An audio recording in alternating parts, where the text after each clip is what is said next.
So today I will tell something like एक common fact के बारे में डिस्कस करेंगे, जो कि बहुत कॉमन फैक्ट है ये, जो देखा जाता है after marriage and the before marriage भी देखा जाता है। सो बेसिकली मैं बात कर रही हूँ अर्निंग कि किस तरह से अर्निंग को लेके एक लड़के और लड़की के अंदर डिस्क्रिमिनेशन क्रिएट होता है। उन दोनों के बीच में इतना बिटरनेस अराइज हो जाता है कि वो अपने अपने स्टेज को भूल जाते हैं कि भाई मैं किस बॉन्ड में हूँ तुम्हारे साथ एंड मैं किस स्टेज पे हूँ, किस लेवल पे अभी हूँ या फिर खड़ी हूँ। सो बेसिकली अगर मान लो कोई भी एक लड़का अर्निंग करता है,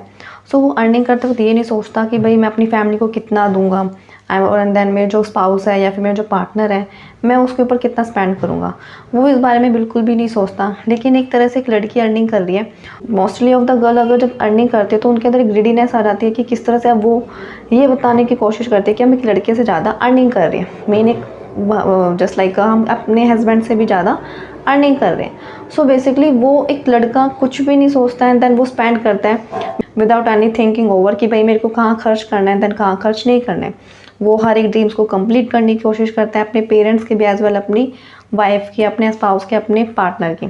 लेकिन अगर हम एक बात करें लड़की की, तो लड़की की डिमांड इतनी ज़्यादा एक्सपेंसिव हो जाती है, लाइक जिस पार्टनर के साथ अभी तक वो थी टिल, जो अभी उसके ऊपर स्पेंड कर रहा था हर एक चीज़, तो बाद में जब वो अर्निंग करने लग जाती है तो उसका जो एक लड़की का ट्रीट है वो भी थोड़ा एक्सपेंसिव हो जाता है कि भाई मैं तुझसे ज़्यादा अब कमाती हूँ तो मुझे अब तेरी नीड नहीं है, क्योंकि मेरे को और भी अच्छा बेटर मिल सकता है जो मेरी रिक्वायरमेंट्स को पूरा कर सकता है। अदरवाइज फिर फैमिली के कुछ डिसीजंस ऐसे हो जाते हैं,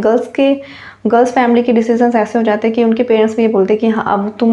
हम तुम्हारे रिलेशन उससे बनाएंगे जो तुमसे ज़्यादा अच्छा कमाता होगा एंड देन जिसकी हाई एक्सपेंसिव सैलरी होगी। So basically is not matter कि भाई तुम्हारी सैलरी कितनी है कितनी नहीं है, लेकिन अगर तुम दोनों मिलकर एक तरह से गुड अर्निंग कर रहे हो तो आप तुम दोनों अपने फैमिली को चला सकते हो एंड देन अपने आप से अपने एक्सपेंसिव भी यूज़ कर सकते हो,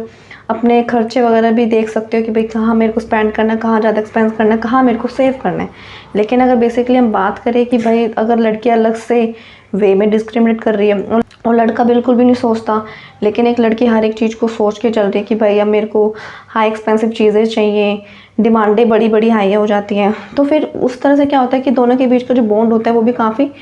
टूट भी जाता है एंड देन वो। सो बेसिकली अगर अर्निंग करनी है तो इस बिहाफ से करो कि ताकि भाई आप इन द फर्दर में किसी और की हेल्प भी कर सको, लेकिन अपने पार्टनर को ऐसा चीट मत करो कि भाई आप अब तुम उससे ज़्यादा कमा रही हो तो बेसिकली तुम अब उसको ही चीट में रखोगी एंड देन उसके साथ ही तुम ब्रेकअप डाउन करोगी कि भाई तुम अब मुझसे कम कमा रहे हो तो मैं तुझसे ज़्यादा कमा रही हूँ तो मेरे को और कोई बेटर मिल सकता है एंड देन मेरी जो डिमांड है वो भी हाई हो चुकी है तो मैं अपनी खर्चे खुद उठा सकती हूँ। सो एज वेल ये भी तुम्हें उस टाइम सोचना चाहिए जब वो तुम्हारे बुरे टाइम पे तुम्हारे साथ था, बुरा टाइम भी नहीं लेकिन जब वो तुम्हारी डिमांडें पूरी कर रहा था, तो एज वेल तुम्हें उस टाइम को भी सोचना चाहिए और उस कंडीशन को सोचते हुए तुम्हें आगे फर्दर में उस लड़के का साथ देना चाहिए जो अभी तक हर एक चीज़ को, रिक्वायरमेंट को कंप्लीट करते हुए आ रहा था। वो अपनी फैमिली के खर्चे भी देखता है एज वेल तुम्हारे भी खर्चे देखता है। सो बेसिकली हमें एक तरह से सर्कल में रहना है, तो इस तरह से सर्कल को इवेल्यूएट करो ताकि वो सर्कल सोशल में भी या सोसाइटी में भी काफ़ी अच्छे से बन के रह सके।